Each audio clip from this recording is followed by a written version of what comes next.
Obasanjo is not the first person to say democracy may not be the only way to rule the system. In the West, some persons have come up with post-democracy kind of system. And it's because of what Obasanjo said, that's meant that you read.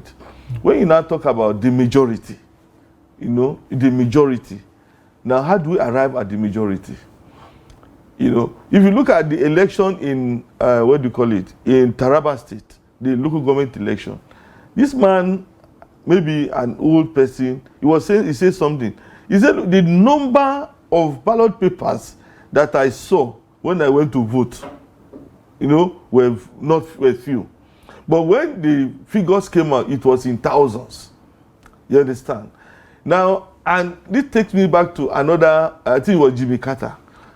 He was talking about either the 2003 election. He came to Nigeria and he monitored. And he said, look, it was peaceful, election was peaceful, things went orderly, people were orderly. But when I heard the results that came out of the votes, I marveled. Even the places we went, I didn't see so many people, but the outcome was telling us that, look, so many people voted. In reality, not many people voted. So you see, what I'm thinking is this: if democracy must work, we have to follow the principles of democracy. Okay, so the former president is advocating what he calls Afro-democracy. I wonder what that is, really. That's really Africa. You can talk about Afro-democracy because the democracy in China is actually different from the democracy in US. The way democracy is practiced even in the UK is different from how it is practiced in Nigeria. In the UK, you have a monarchy, and it's there. Then, or you have the parliament, and the prime minister is elected from among the parliament. You understand? So you see people who are lawmakers who are also ministers. That's how they do. In China is a democracy, but there's communism in their democracy.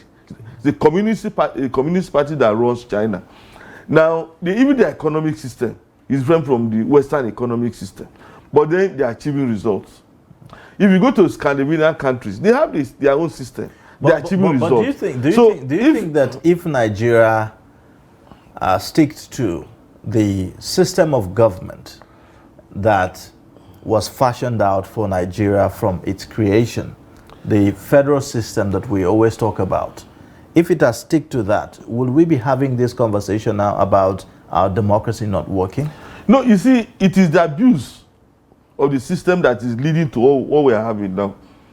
For instance, an old man in a village is seeing through that there's fraud in an election. You understand?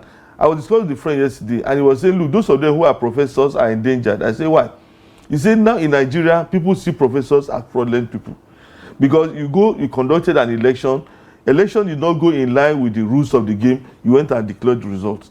So what I'm feeling is this: I don't know the content of what Obasanjo is proposing, but I'm thinking that there's a need for us to take a look at how leaders emerge.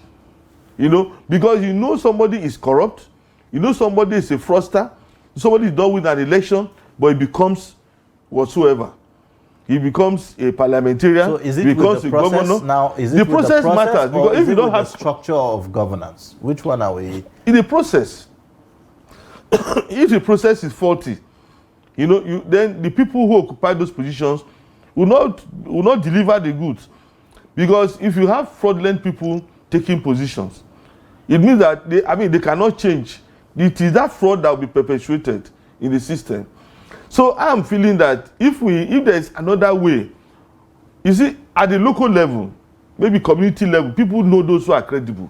If they want to appoint somebody to do some church work, for instance, in the church, you want to appoint somebody to hold and not to be chairman of a committee, they know the person who is credible. We say, look, this person is the one that will chair it. If you go to, villages, you want somebody that will entrust money to. The old women know that, it is Mama so-and-so, Mama Theophilus, who is credible. He's the one that will hold our money.